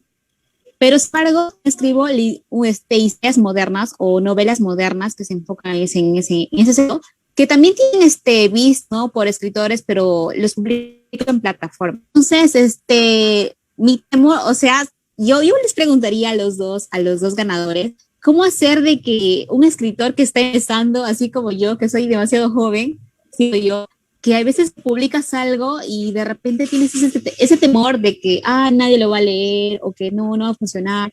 Entonces, ¿cómo quitarnos ese temor como jóvenes, ¿no? Ya que en la pandemia yo he descubierto más ese amor que tengo por la escritura, esa inspiración que tengo. Entonces, ¿cómo quitarnos ese temor como jóvenes? Y de repente hay algunos jóvenes que publican algo y de repente no son reconocidos. Por ejemplo, mi mayor sueño de mí es publicar un libro, tener un libro propio, o sea, eso me llenaría de orgullo y sería el mayor logro de mi vida. Entonces, ¿por qué no proponer concursos también para jóvenes que realmente tengan ese amor por la escritura, por la literatura, y entonces publiquen sus libros y que de repente de ahí pueda salir un ganador y publicarle su libro, quién sabe? Entonces, eso sería una buena forma de ayudar a los jóvenes ahora para poder sacarlos de esos vicios de las redes sociales. Entonces, creo que aquí teniendo en este conversatorio a dos grandes y contándole también a usted, a tres grandes de la literatura realmente, ¿qué consejos nos darían a nosotros como jóvenes a quitarnos ese temor y por qué no incentivar, ¿no?, a más concursos que realmente propongan a jóvenes escritores para que puedan publicar sus historias y de ahí pueda salir un ganador? Esa sería mi pregunta. Gracias. Gracias, Valerie. A ver, ahora de repente que podemos comenzar con David. Si quieres contestarle a Valerie primero. Gracias. No, aplaudir a Valerie. El temor es ya un buen sendero a seguir, ¿eh? Eso es un buen punto para mí. Te comento algo. Yo presenté mi primer libro. ¿Sabes cuántos asistieron? No había más de 15 personas. No había, creo que estaba mi hermana, mi hermano y otros amigos. Creo que a la fuerza ya quizá ingresaron. Entonces, eso me dejaba dos cosas, ¿no? Además, los libros los tenía amontonados en casa. ¿Qué voy a hacer, no? Si nadie lee. ¿Me dedico a otra cosa o qué? Bueno, y creo que el temor hay que enfrentarlo también con el mismo golpe, pues, ¿no? No vas a dar un paso, sino dale tres, pues. No hay otra. El miedo hay que derrotarlo enfrentándolo. Es lo que hago en vida. He tenido tantos problemas en vida. Yo creo que tuve tantos problemas. No sabía el inglés. Yo llevaba induction con niños de 7, 8 años, un tipo de 24 años. Tenía miedo a pronunciar las palabras. Pasaba ridículo, pero me esforzaba. Pero tenía un objetivo claro, que algún momento tenía que hacer un buen trabajo. Y creo que eso voy viendo ahora, ¿no? Ya un poco ya maduro, años de investigación, creo que ya hay capacidad de escribir algo importante. Presenta tus trabajos, no esperes solamente concursos o que la autoridad, es la municipalidad, alguien debe organizar eventos, no. Presenta, manda trabajo a editoras. Vas a encontrar por allí algunos espacios. Entonces, lo recomendable es, que creo que es abuso de esa palabra, creo, tiempo de golpear la vida, pero golpearlo bien. Y creo que vas a salir ganando. Muy bien, David, gracias. Miguel, ¿tú qué dices? ¿Tienes alguna sugerencia para Valerie? Para complementar lo que dijo David justamente sobre el temor es un buen indicador porque significa que eres perfeccionista y eso es bueno porque no es aconsejable escribir y publicar así sin ningún proceso de meditación o ninguna intermediación, ¿no? Siempre es bueno escuchar consejos, comentarlo, dar a leer a gente cercana a lo que escribes y eso te va a ayudar a corregir, a perfeccionar lo que tienes hecho, ¿no? En mi caso, cuando yo empecé a escribir, por ejemplo, no tenía, lo mencionó Alberto, yo estudié administración, no tenía mucha, por no decir ninguna relación con gente, con otras personas que escribieran. Por lo tanto, no había manera como yo pudiera tener una segunda opinión acerca de lo que yo estaba haciendo, ¿no? Cómo saber si lo que escribí, si estaba yendo por buen camino en cuanto a mi escritura. Y así fue como empecé a enviar textos a concursos. En principio, dentro de la universidad, a un concurso de facultad, luego concursos juveniles, que los había en ese entonces. Recuerdo, por ejemplo, el concurso juvenil de Seapaz, hace ya varios años. Un premio que lanzó un año la Universidad Ricardo Palma, que se llamaba Adobe, porque creo que tenía una sociedad con otra institución. Y en algún momento, siendo muy joven, empecé a enviar trabajos al COPE. El COPE desde hace años es un concurso conocido por todos.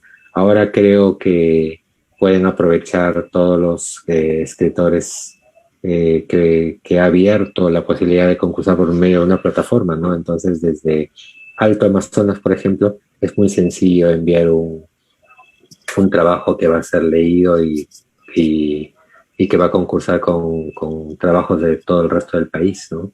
Está también el concurso de cuento de la Asociación Peruano-Japonesa. Esa me imagino que sí siguen requiriendo enviar por correo el trabajo, pero sí hay, creo yo, concursos a los que podrías postular. Iba a que cuando no tienes personas cercanas a quien dar a conocer tus trabajos para saber opiniones, esto es importante siempre, tener opinión de alguien más, porque puedes ser muy perfeccionista y muy exigente contigo misma, pero aún así requieres una segunda opinión, porque finalmente tu cuento está escrito para que lo lea alguien más. Entonces, una primera o más opiniones cercanas que te vayan diciendo si el mensaje, la historia, lo que quisiste transmitir es claro, si se entiende, si es legible, o qué tipo de reacción suscita, es importante. Cuando no hay eso, entonces una manera de medir te puede ser esto, los concursos. Y creo que si buscas tanto a nivel local como regional o nacional, hay algunos concursos a donde puedes enviar trabajos y más o menos conocer la calidad de lo que estás escribiendo, ¿no? Igual, y si no tienes algún resultado positivo, igual es una manera de ir midiéndote, de saber que ya puedes, de repente ves tu nombre en una lista de semifinalistas, ¿no? Ya sabes entonces por dónde vas. E incluso en ese tipo de posiciones, finalista, semifinalista, hay un accessits, todos estos términos ya te van dando un indicador de por dónde va lo que estás haciendo. Muy bien, Miguel, gracias. Yo solamente podría agregar una pequeña cosita, Valerie, es que realmente, como lo que señalaba David y Miguel, el miedo es un buen indicador porque implica que te importa lo que estás escribiendo, ¿no? Que no quieres escribir cualquier cosa desde tu punto de vista que no tenga calidad, ¿no? Entonces, lo importante es tomar en cuenta que el miedo puede ser ahí muy bueno a nivel de autocrítica, ¿no? Pero no debe ser paralizante, ¿no? No debe quitarnos la posibilidad de seguir adelante y tratar de mejorar, ¿no? Y a veces los concursos, como bien dice Miguel, hay muchos concursos en el Perú. El COPE está abierto para personas jóvenes, ¿no? O sea, está abierto para todos, ¿no? Así que no hay ningún problema en ser parte de eso. También existen no solamente los concursos nacionales, como decía Miguel, también regionales, sino también internacionales, y hay una cantidad espectacular de concursos en España, por ejemplo, en Argentina, en México, ¿no? Hay una cantidad enorme. Así que eso, agregado a los talleres de literatura que hacen muchos escritores, hay algunos que no están muy de acuerdo con estar en el taller, otros que les parece que sí es muy bueno, pues de todas maneras existen, ¿no? Muchos escritores que lo hacen y lo están haciendo ahora de forma virtual. Así que se puede también uno escribir ahí en talleres virtuales o talleres presenciales cuando sea posible y participar, ¿no? Sí es cierto, como dice Miguel y David, seguir intentándolo, participar y no sentir, por supuesto, que uno tiene que ganar a los 19 o 20 años un premio nacional o regional o municipal. Es complejo el proceso, ¿no? Como jurado, yo varias veces de premios nacionales, sé que muchas veces los 10 primeros pueden haber ganado, ¿no? Pero la pugna del jurado termina a veces decidiéndose sobre la base de, pues, preferencias personales. Hay muchas cosas que están ahí en juego, ¿no? Pero la calidad va más allá de quienes ganan el primero, segundo, tercer puesto, sino es una cosa mucho más compleja, ¿no? Por eso es muy importante, por ejemplo, mirar la trayectoria de concursos como ¿no? Como el COPE, que tiene tantos años y que tiene tantos libros publicados, y que uno puede ver, pues, en los libros de cuentos, por ejemplo, todos los finalistas, ¿no? Eso es algo que publica el COPE y eso es muy bueno, ¿no? Todos los finalistas de cuento, por ejemplo, ¿no? Y ver ahí qué cuento a uno le llama la atención, de repente tanto como el primer puesto, ¿no? Otros que eran finalistas, ¿no? Entonces uno viendo y encontrando su propia, de esa manera uno puede ir encontrando su propia búsqueda también, ¿no? Como escritor. ¿Todavía tenemos tiempo, Aldo, para preguntas? Una pregunta. Ok, Catherine ha levantado la mano. Cuéntanos, ¿para quién la pregunta o para todos? Hola, sí, muchas gracias por el inicio. Perdón, que Catherine había levantado la mano antes. Si me permites un ratito. ¿Catherine? O si no está, de repente pues... Hola a todos. Buenas tardes. Buenas tardes. Mi nombre es Catherine Arevalo. Soy estudiante de contabilidad también, al igual que Valerie, en la Universidad Nacional Autónoma de Alto Amazonas, de acá de Yurimaguas. Bueno, para mí es un gusto poder estar en este conversatorio y me siento feliz por poder escuchar a dos grandes escritores, ¿no? Y estar escuchando parte de su vida o la manera en que escriben. Me gustaría como que, no más que pregunta, felicitarles, al mismo tiempo hacerles como algún comentario sobre lo que pasa ahora, ¿no? Con la literatura en la actualidad. Porque si bien es cierto, los jóvenes ahora como que no nos centramos en esas cosas o no nos llama la atención estas cosas.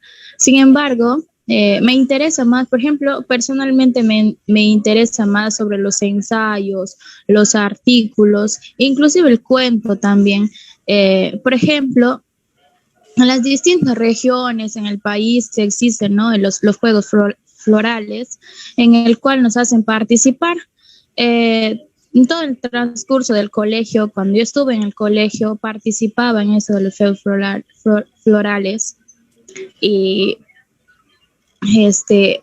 participé en cuento, llegué hasta la etapa regional, pero se ve que cuando se gana solamente nos dan un diploma o algo, pero considerarían el hecho de que nos puedan seguir como que inculcando más para poder seguir aprendiendo, porque eso de escribir muchas veces sí nos interesa más que el premio que nos puedan dar en esos momentos, ¿no?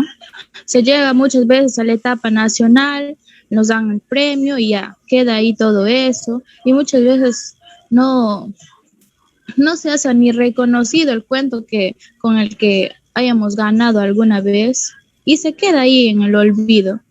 Sin embargo, es necesario insistir en eso, ¿no? Sobre todo a las personas que nos interesa. Y me parece muy importante cuando dicen también que para ser escritores hay que ser grandes investigadores también, ¿no? Porque de alguna u otra forma vamos aprendiendo más. Y como decía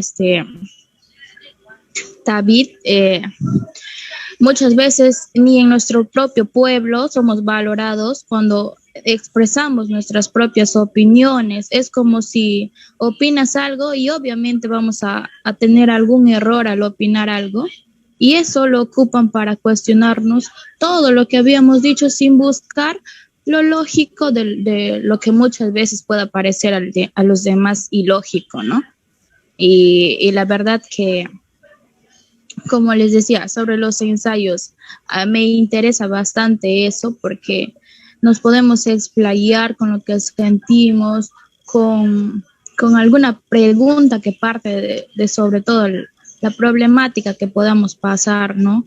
Ahora, es eso y felicitar de verdad y que de alguna u otra manera busquemos inculcar más la literatura, el escribir a los jóvenes. En las universidades, por ejemplo, no hay esto. Es obvio que hay otras carreras, ¿no? Pero se debería inculcar en algo, en alguna parte de la currícula universitaria esto. Porque hay jóvenes que muchas veces, como decía Valerie, tenemos miedo de poder como que expresar a los demás lo que sentimos en base de textos y todo eso. Gracias. Perfecto. Miguel, David, ¿quieren comentar algo sobre lo que ha dicho Catherine? Bueno, en principio creo que podría decirle a Catherine que justamente sobre lo que mencionaba de que a los jóvenes a veces o a algún grupo de jóvenes no les interesa mucho la literatura o la escritura. Justamente la escritura es libertad, ¿no? Y esto que mencionas de que no son escuchados en ciertos ámbitos, justamente la escritura te permite comunicar ideas, darlas a conocer, y en mayor o menor fortuna estos textos pueden trascender la región y el país. Por lo tanto, habrá otras comunidades que lean lo que tú quieres decir.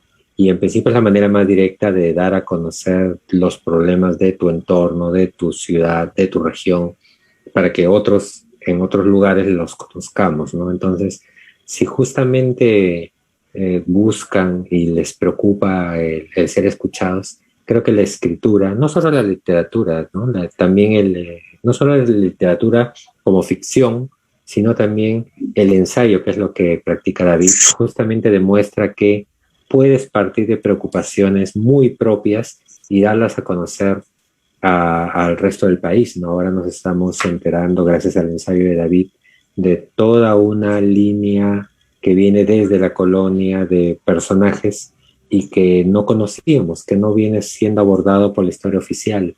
Y esto, creo, trabajos como lo que hace David desde las regiones, es importante justamente en la línea de lo que mencionas, ¿no? Dar a conocer problemas propios y hacerse escuchar, ¿no? Así que yo creo que más bien si necesitas eso, la escritura es el camino de la libertad para dar a conocer ideas. David, ¿tienes algún comentario? Sí, dos comentarios. Primero, creo que hay bastante relación con la señorita que hice, ¿no? Con mi situación. Yo soy un quechua hablante, soy procedente de un pueblo que quizá nunca escucharon hablar, ni siquiera a nivel nacional.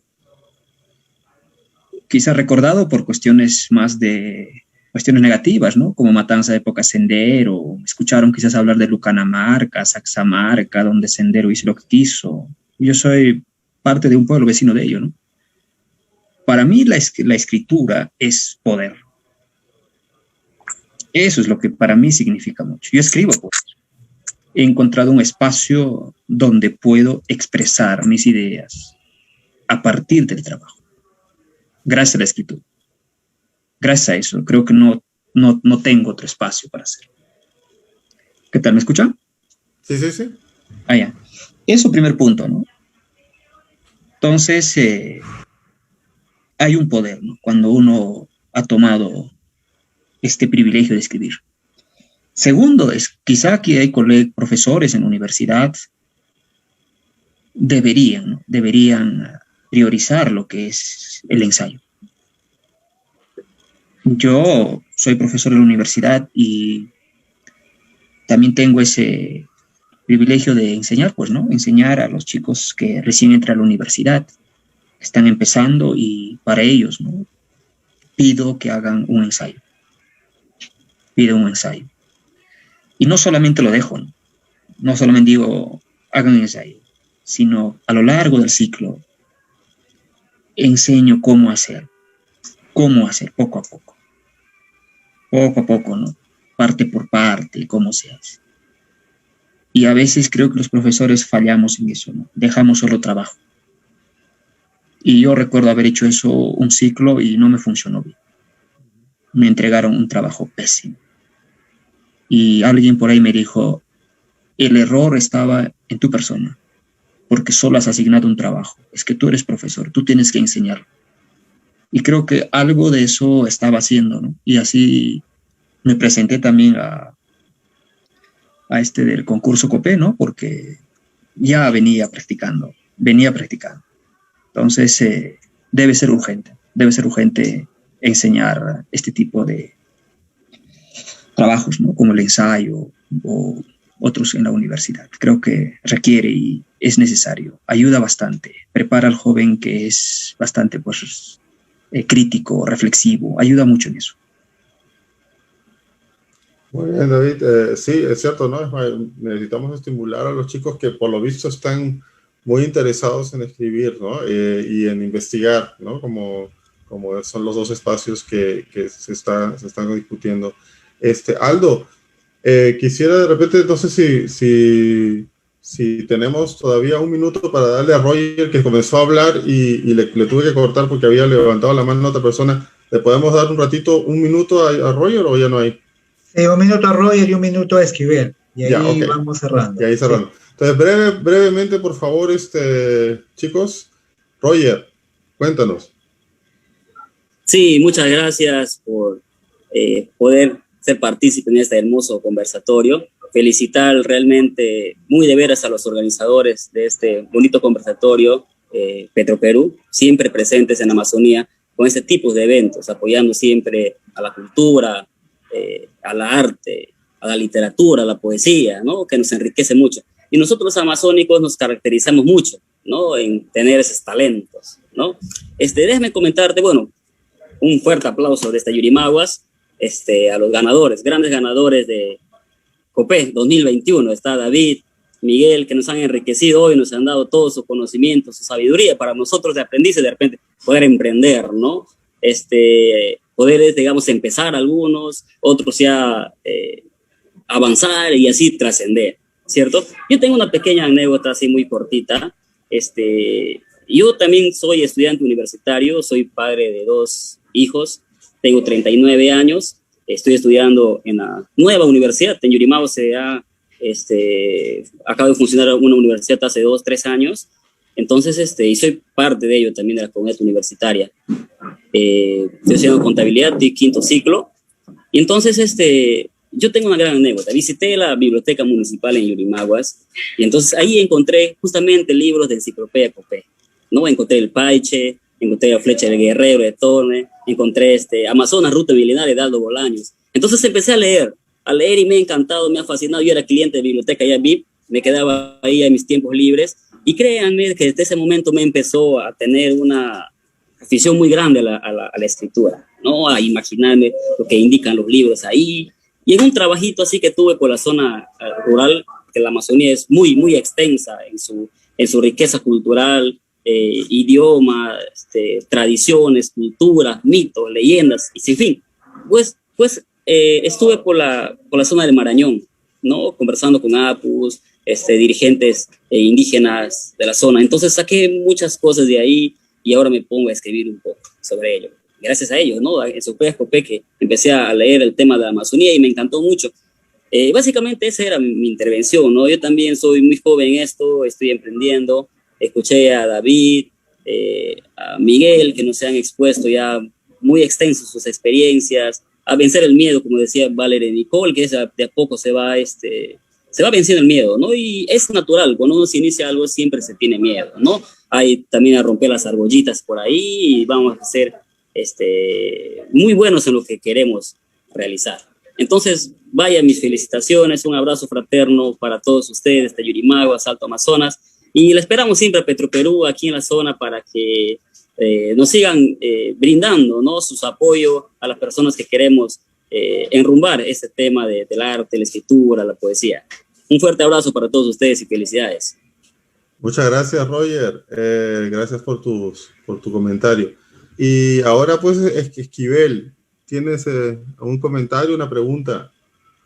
Bueno, muy agradecidos por este espacio de poder compartir esta experiencia con cada uno de los que están conectados a través del Zoom, desde la Universidad Científica del Perú, Quiero felicitar a David, a Miguel, ¿no? Por esta escritura en tiempos de cambio, de las cuales todos somos testigos, que hemos pasado unos momentos de terror encerrados, y gracias a ellos en algunas ocasiones ha incrementado un poco la lectura, ha incrementado un poco esa habilidad de poder escribir, ¿no? Que es uno no solamente de los pilares de la educación, sino que es unas habilidades del ser humano, de la persona, de los que queremos salir adelante, de mejorar este país, ¿no? En lo que tanta falta nos hace es lectura, comprensión lectora, en este caso, y tener la habilidad, sobre todo, de poder leer.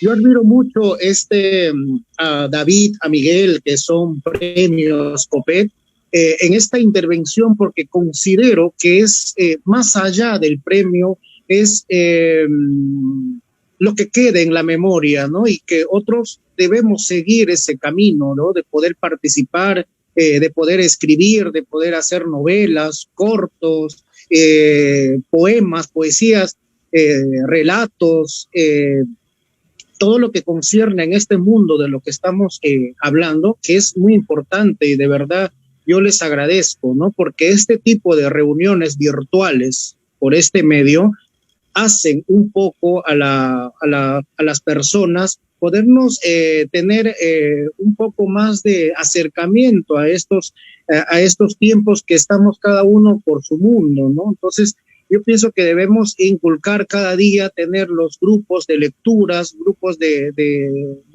no sé, de tanto lo que nosotros hablamos, lo que es escribir, ¿no? Desde la Universidad Científica del Perú, acá en la ciudad de Iquitos, este es uno de los libros que hace poco hemos sacado de la universidad, el 2018, que se llama Amazonía, un breve estudio de la historia y geografía del estado de Amazonas, con especial referencia a la capital Manaus, que tiene los mismos años de creación que la ciudad de Iquitos, Manaus, y ha sido por el Centro de Estudios Geológicos de la Científica del Perú. Si en alguno traernos nosotros, acá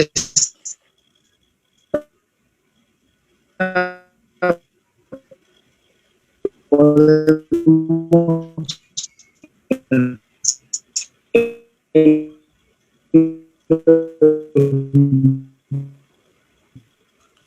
¿Lo escuchas, Esquivel? Porque yo lo he perdido. No, ya no lo escucho. A los que están de nuestra... Sí, por el detalle, por esa referencia que han tenido para poder hablar sobre escritura, lectura. Y una vez más, quiero agradecer esta plegaria que nosotros estamos haciendo ahorita, porque cada uno está hablando de su particular expresión, anécdota, lo que nos involucra el día de hoy, a lo que estamos participando, ¿no? Desde Yurimaguas, Iquitos, Lima, otras ciudades también que estamos en esto, ¿no? Y poco a poco ir a los jóvenes, sobre todo a los pequeños de casa, inculcarles a la lectura. Yo admiro mucho, por ejemplo, la vida en Europa, cuando tú estás en la playa, ¿no? Y puedes apreciar familias, ¿no? De 3, 4 personas que están, después de meterse al mar un rato, agarran una revista, están leyendo un crucigrama, están llenando, están con un libro en diferentes lenguas. Entonces, yo sé que van a compartir conmigo esta experiencia. Hay esta pena, ¿no? Que el peruano, nuestra realidad, y que poco a poco que nosotros estamos haciendo este llamado, se puede mejorar en nuestra sociedad peruana el hábito de la lectura y también escribir. Muchísimas gracias por este tiempo, y les agradezco una vez más por haberme permitido poder expresar en la tarde, ¿no? De clausurando este foro. Muchísimas gracias, Diego y Miguel. Muchas gracias, Esquivel. Siguiendo con lo que dices, ojalá en algún momento pudiéramos en el Perú tener playas en donde la gente estuviera leyendo en nuestras diferentes lenguas originarias, ¿no? En las diferentes investigaciones en provincias y en diferentes lugares, y no solamente en castellano, ¿no? Por ejemplo. Eso sería, me parece más interesante, ¿no? Pero muy bien, muchas gracias por tu aporte. Y muchas gracias a todos los que nos han estado escuchando. Ahora le doy la palabra a Aldo, el organizador, desde acá, desde Nueva York. Muchas gracias por haberme escuchado, y gracias a los escritores ganadores del COPE por haber estado conversando conmigo. Muchas gracias, Alberto, por tu moderación el día de hoy. Creo que coinciden conmigo de que hemos tenido una conversación muy interesante, escuchando a los ganadores del COPE, a Miguel, a David. No solamente tienen experiencia ya en la investigación, en la escritura, pero sobre todo tienen que aportar bastante, y creo que lo hemos logrado para las nuevas generaciones como ustedes, interesados en la lectura, en la escritura. Estos consejos, estos comentarios creo que son muy valiosos y nos van a ayudar a seguir en esta senda, pues, de la lectura, ¿no? De poder perder el miedo y animarnos a escribir, a participar, a buscar dónde podemos expresar nuestra voz, ¿no? Agradezco a todas las entidades que se han sumado a esta actividad. Entiendo de que hay varias entidades de la selva, de la Amazonía peruana, y nos encantaría estar de manera presencial. Antes ya lo hemos hecho, pero bueno, por efectos de la pandemia no podemos estar todavía por allá, pero tengan por seguro que cuando acabe esta coyuntura podamos vernos de manera presencial, llevar los libros impresos para que ustedes puedan leerlos. Mientras tanto, les cuento de que ustedes pueden leer ya las obras ganadoras de David y de Miguel en la biblioteca virtual de la empresa. Hemos creado una biblioteca virtual. Ahí ustedes pueden leer de manera digital desde cualquier computadora, laptop, tablet, celular, los libros que vamos alojando. Ahí ya tenemos más de 60 libros colocados, y este año vamos a colocar 100 más. Entonces, poco a poco estamos incrementando la biblioteca para que ustedes puedan acceder de manera libre en cualquier momento que ustedes tengan interés, y en cualquier parte que se encuentren también del mundo.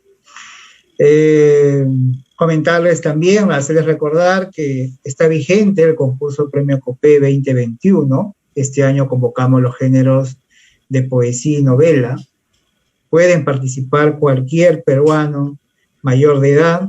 No hay restricción en ese sentido. Los invitamos a visitar la página web y leer las bases para poder postular. No tienen que ser grandes escritores ni experimentados, conocedores de las letras.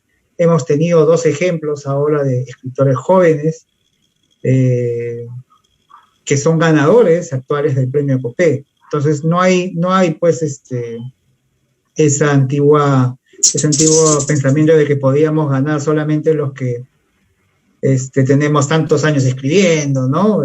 Mayores de edad. Jóvenes pueden ser ganadores, y ya el premio COPE ha demostrado eso hace varios años. Y también invitarles a las actividades culturales que desarrollamos a lo largo del año a través de las redes sociales de manera digital. Sin más, quiero agradecer nuevamente la presencia de todos ustedes, a los invitados de esta mañana.